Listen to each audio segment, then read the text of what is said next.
Bugun biz ko'ramiz mana shu 3 ta futbolchidan kim menga javob berishini. Spoiler, menga bittasi javob berdi.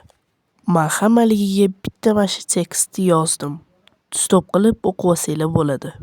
Bizaga faqat bitta futbolchi javob berdi, u ham Dragon Cheran bo'ldi. U bizaga like stickerni va otvet yubordi.